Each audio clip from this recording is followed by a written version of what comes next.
guru juga boleh ya. Suruh jelasin dari sibernetik atau apalah itu gak paham maksudnya. Oh, sibernetik itu toh. Iya, kamu tahu? Coba jelasin kan? Boleh, nanti kejelasin. Jadi itu gini, teori sibernetik itu awalnya dikenalin sama Nobel winner pada tahun 1984. Terus konsep teori ini berfokus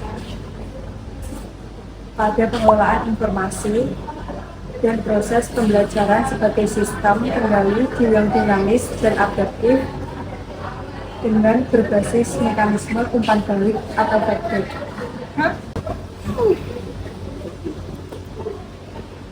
Simpelnya tuh gini, teori sibernetik itu memandang pelajaran sebagai pengelolaan informasi dengan pertumbuhan umpan balik sebagai cara kerjanya. Tapi tujuan dan manfaat teori sibernetik itu apa? Kalau tujuannya itu ada tiga, menjelaskan proses belajar sebagai pengelolaan informasi, mengembangkan pola pikir serta didik, dan membantu guru merancang pembelajaran berbasis teknologi. Sedangkan kalau manfaat sendiri itu kayak mempelajari pelajaran sebagai pengelolaan informasi, menjadikan pembelajaran struktur dan efisien, mendukung pemanfaatan teknologi, serta meningkatkan kemampuan berpikir kritis. Oke.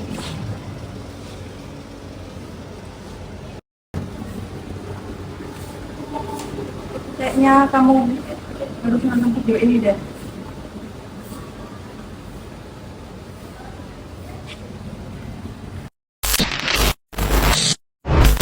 Sibernetik adalah ilmu tentang kontrol dan komunikasi pada makhluk hidup dan mesin dengan umpan balik feedback sebagai mekanisme utama untuk mengatur serta menyesuaikan proses agar tujuan tercapai.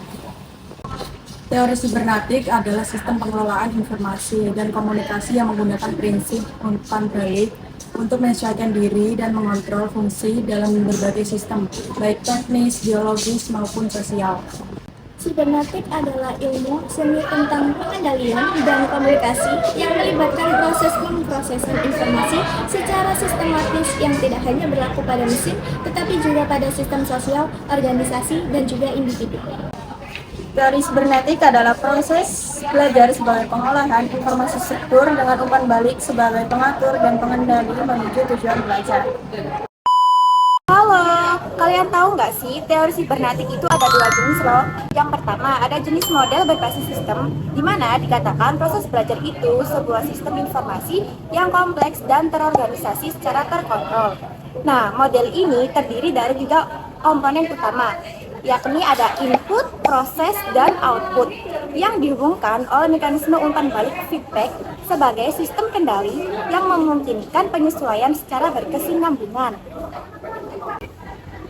Nah, jadi yang kedua ada jenis model pengajaran interaktif yang dimana melakukan pendekatan pembelajaran yang menitiberatkan pada keterlibatan aktif antara pengajar dan peserta didik melalui suatu sistem kendali yang bersifat dinamis.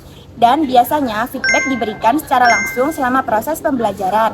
Selain itu, guru juga menyesuaikan pendekatan strategi atau materi sesuai kebutuhan dengan siswa, sehingga menjadikan pembelajaran lebih adaptif, responsif, dan juga berpusat kepada siswanya. Teori sibernetik pastinya punya kelebihan dan kekurangan. Kelebihannya yaitu menyediakan mekanisme feedback untuk evaluasi dan penyesuaian belajar secara berkelanjutan, dapat adaptif terhadap karakteristik unik individu, mendukung penggunaan teknologi untuk pembelajaran yang interaktif dan personal, serta mendorong pengembangan berpikir kritis, kreativitas, dan kemandirian belajar.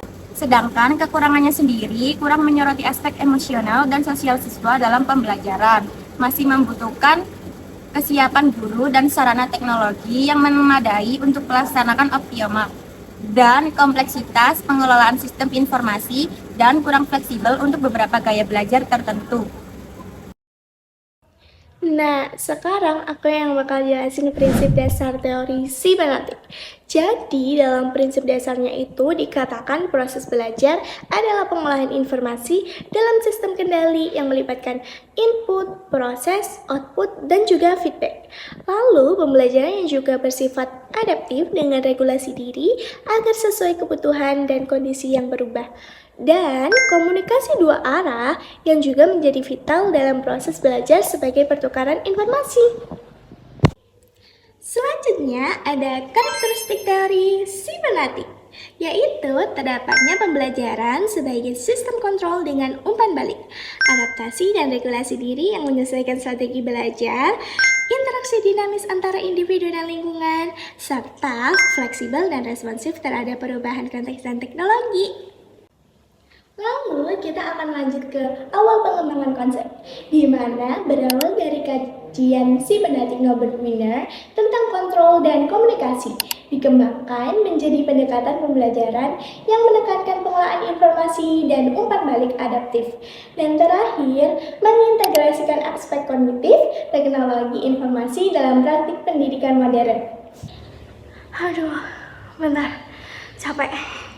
Nah, terakhir, kita masuk di tahap pengembangan konsep, yaitu pertama, menentukan tujuan instruksional dan materi pembelajaran, menganalisis sistem informasi dan pemilihan metode belajar, lalu melakukan pelaksanaan pembelajaran dengan bimbingan dan feedback, juga melakukan evaluasi berkelanjutan dan penyesuaian strategi belajar melalui umpan balik.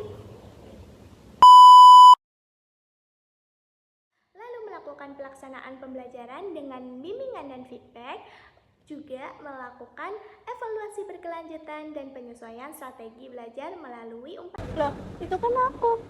Lah, kok bisa? Ya bisa kan diupload di YouTube. Sekarang udah paham belum nih ya?